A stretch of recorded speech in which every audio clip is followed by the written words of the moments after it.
गगनबावडा तहसील कार्यालयाच्या मुख्य प्रशासकीय इमारतीमधील महसूल शाखेत आज रविवारी सकाळी अचानक आग लागली। या आगीत संगणक, प्रिंटर, LED TV, शासकीय कागदपत्रे, फर्निचर आणि अन्य इलेक्ट्रॉनिक उपकरणांचं मोठ्या प्रमाणात नुकसान झालंय। आगीचं नेमकं कारण स्पष्ट झालेलं नाही।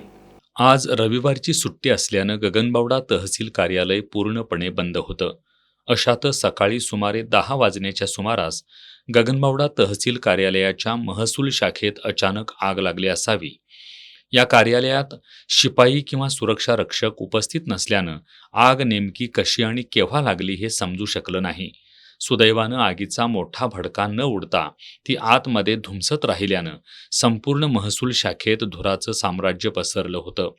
घटनेची माहिती मिळताच कार्यालयातील कर्मचारी घटनास्थळी दाखल झाले। त्यांनी खिडक्यांचा झडपा उघडून आत साचलेला धूर बाहेर जाण्यास मदत केली। त्यानंतर तहसीलदार रुपाली सूर्यवंशी यांना दूरध्वनीद्वारे कळवण्यात आलं।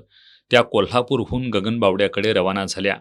घटनास्थळी निर्णय घेण्यासाठी वरिष्ठ अधिकारी नसल्यानं अग्निशमन दलाला पाचारण करायचं की नाही याबाबत संभ्रम निर्माण झाला। अखेर तहसीलदार रुपाली सूर्यवंशी आणि उपविभागीय अधिकारी घटनास्थळी दाखल झाल्यानंतर धुमसणारी आग पाण्याच्या सहाय्यानं पूर्णपणे विझवण्यात आली। या आगीत महसूल शाखेतील तहसीलदारांच्या केबिनशिवाय इतर टेबलवरील संगणक संच, प्रिंटर, LED TV, शासकीय कागदपत्रे, फर्निचर आणि इतर साहित्यांचं मोठ्या प्रमाणात नुकसान झालंय। आगीचं नेमकं कारण अद्याप कळलेलं नाही।